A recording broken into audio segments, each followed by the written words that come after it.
It's really good to be here in TEDx. I know that any time that they used to call me to come to public places and speak, some people will start thinking, is that how she's going to be talking? Some people will start laughing because they find my accent to be very funny. But anyway, for the purposes of those that may not understand me today, I'm going to change things a little. I'm going to talk in a different tune. So, my name is Eketi Edima Ette.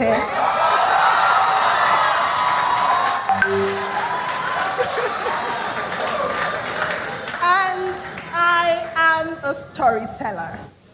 My journey to storytelling began quite by accident on Tugo. But before I tell you the story about Tugo, let me give you a little bit of a background. So when I was younger, probably 4, 5, 6 years old, whenever we were talking too much or disturbing my parents, they would make us write letters to them. And I hated it because why am I writing letters? I can tell you what I want to tell you. But my parents would make us write letters.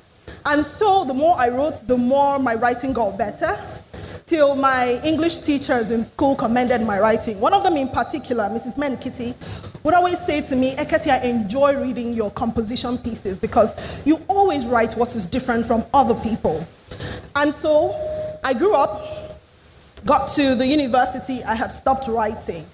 And then, let's get to Tugo. In 2011, I believe, I was out of school and I was bored. I was waiting for law school. And a cousin of mine came to me and said, are you on Tugo? I said, which one is Tugo? Said it's like this chatting something. They have chat rooms, you go in and you chat. And because I was coming from the background of High Five and Yahoo Messenger, I wasn't a fan of chatting anymore. I mean, I was still learning how to use Facebook. But one of those days I was really bored. So I got on Tugo, and the first thing that came up was a chat room. I didn't really like chat rooms, but I went in because boredom will make you do things. So I got into the chat room, and there were 3 gentlemen and a lady and myself, and we started talking. But along the line, can't remember what happened, 2 of the gentlemen became very, very abusive. At a point, one of them said something very derogatory about my mother. And I said to him, your mommy. Now, maybe because I said your mommy instead of your mother. So one of the guys sensed that I was a little touche and came, into a private chat and said to me, see, I think you sound like someone that has a good upbringing. So please, you see, that thing is sleeping sometimes. You sound like someone that has a good upbringing, so don't let these 2 people drag you into the gutter. So we started a conversation, and while we were talking, he said to me, are you a writer? And I said, no, I'm not though. He said, but you write like a writer. I said, well, I write some poems and some articles, but I used to post them on Facebook notes. It's nothing serious. So he asked to send me a request. He did. Then he went to Facebook, read the things I had posted there, came back and said to me, Eketi, you are a phenomenal writer. Now, my family and friends over the years had said I was good, but I mean, they love me, they're supposed to say that. But hearing this from a total stranger made me think on one hand, maybe he's right. On the other hand, Nawasha. But he insisted that I was good.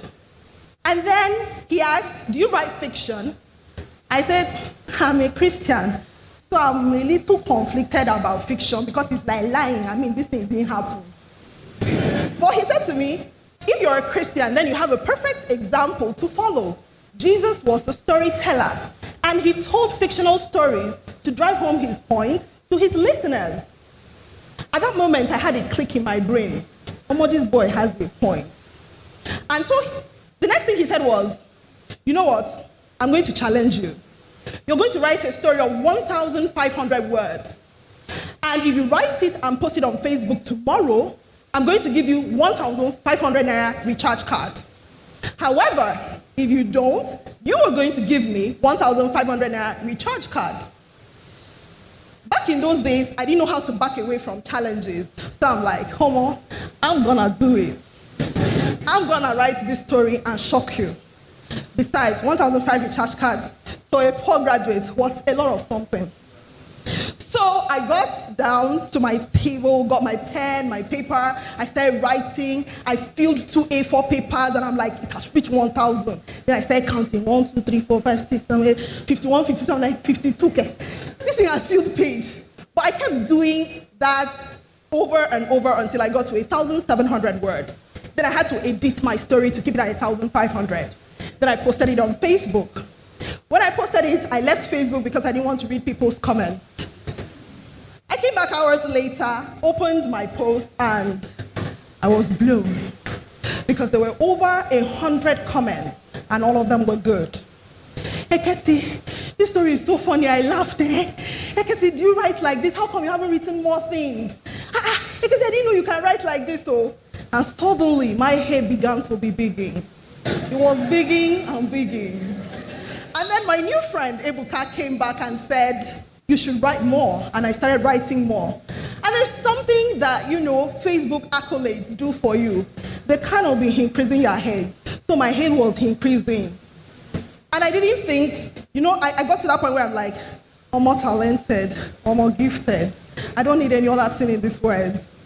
But my friends kind of forced me to apply for a writer's residency program where we're going to be taught to write better. I went to that program full of arrogance because I'm like, you people should be happy to have me in your program. When I got there, after 3 days, I realized that like Jon Snow, I knew nothing. A few days into the program, one of the facilitators called me aside and said to me, Eketi, when we received entries, all the facilitators unanimously agreed that your story was the best. But I've seen something in you, and that is you think that talent is enough. But I want to tell you, talent is not enough. You need skill. So when he said that, I had another click in my head. Now, I didn't know how to go about getting better, but I had my phone, and my phone became like a magic door. If I wanted to learn how to be better at describing, I accessed courses on my phone. If I had to learn how to build characters properly, I accessed trainings on my phone. So my phone was this open door that let me go into different places. And as I grew, because practice makes progress, it doesn't make perfect, but it makes progress. As I grew, people began to notice. In that time, I was also applying for jobs, but, wasn't getting much. Anyway, we know that there are 4 professions available for the Nigerian child. You have the doctor, you have the lawyer, you have the engineer, and then you have the disgrace to the family. So I had gotten a degree as a lawyer. It was time for me to get my second degree as the disgrace to the family.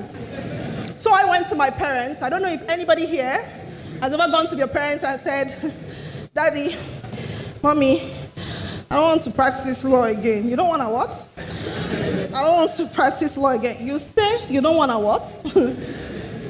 But because I had gotten to a point where I believed with all my heart that this is what I wanted to do. I wanted to tell stories. I wanted to bring the things that are inside my head to people, to make them laugh, to make them cry, to make them emotional. And so I was determined that I was gonna be that disgrace. But I wasn't much of a good disgrace because over time, as years passed, I had planted my talent as a seed. And then when I added skills to it, like I had been instructed, the skills became roots, like that of a perennial tree that goes deep into the ground. And the deeper that my skills went, the higher my writing grew, like a palm tree. And so, one of those days, but when you've achieved that much, but people are telling you you're really good, but you're not really sure. Then sometime in 2017,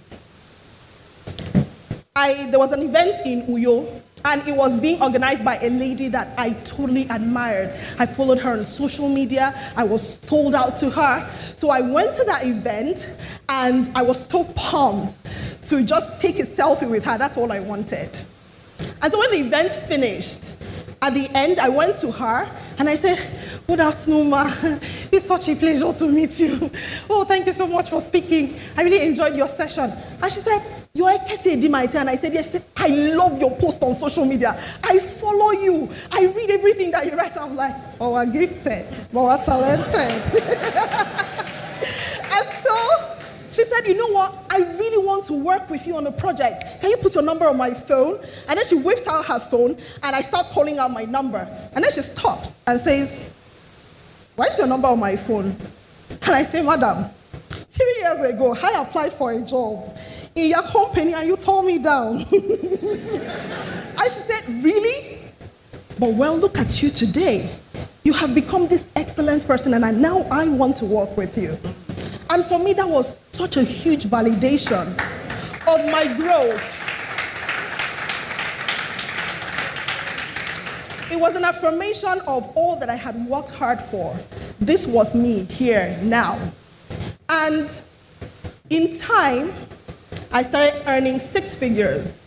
People started approaching me and saying, "Oh, we love how you write on social media. We want you to write for our company. We want you to write for our product. And I was lying on my bed just doing a lot. And so, in the course of that time, I learned so many lessons. I learned, like that Bible verse that says, "Do you see a man who is diligent in his business, or a woman who is excellent at what they do? They will stand before kings and great people." And so my talent opened the door for me because I had added skill. I was able to stand in front of great people. I stood in front of heads of industries. I stood in front of ambassadors. I even stood in front of the British royalty to present my art. And for me, it was such a phenomenal thing. And I learned several lessons, one being that give time. Because you can't wake up and grow in a day. You have to grow over time. I also learned that mastery is a journey. It's not a destination. And so with each passing year, I get better and better. I also learned that practice makes progress, like I said earlier, and diligence is very important. One of the painful lessons I learned, but which worked in my favor, was that, when people tell you, when you love what you do, it does not feel like work. It's a lie. Writing is hard work. And when I came to the realization that writing was hard work, I was faced with the decision, do I leave it and go back to practice of law, or do I continue? Because this now feels like work. But I continued, and that work paid off. Diligence is a very important ingredient in your journey. You can't start and stop. You have to continue and continue. Resilience is also very important, because you'll get to that point where you're lonely. I'm going to be honest with you. You'll get to that point where you are the only one who believes that this thing, you can do it. People will tell you, "See, nobody has done this before." I have been told that. In fact, I started a blog in 2011 after discovering my talent, and people said to me, "You're not writing like Linda Ikeji. People will not read this thing. You're just telling stories. No gossip, no drama. Stop writing." And I shut down my blog for a long time. But then I realized that life is very, very funny. The thing you want and people tell you not to do, someday somebody very next to you will do that thing, and you will end up in regret and bitterness. So I went back to blogging. I went back to telling my stories. I became resilient. People told me, writers in Nigeria are poor. You will be hungry. You will come and beg us for money. But look at me today. I'm not begging. So I learned those lessons, and those lessons have helped me over the years. They keep me writing, they keep me practicing, they keep me telling stories. I want to end my talk by quoting one of my favorite quotes by Righteous in the movie 3 Idiots. Righteous said something. He said, "When you pursue excellence, success will chase after you." And I'm telling you this because I have lived it. And so I'm telling you today, pursue excellence, and success, I guarantee you, will chase you hands down. Thank you.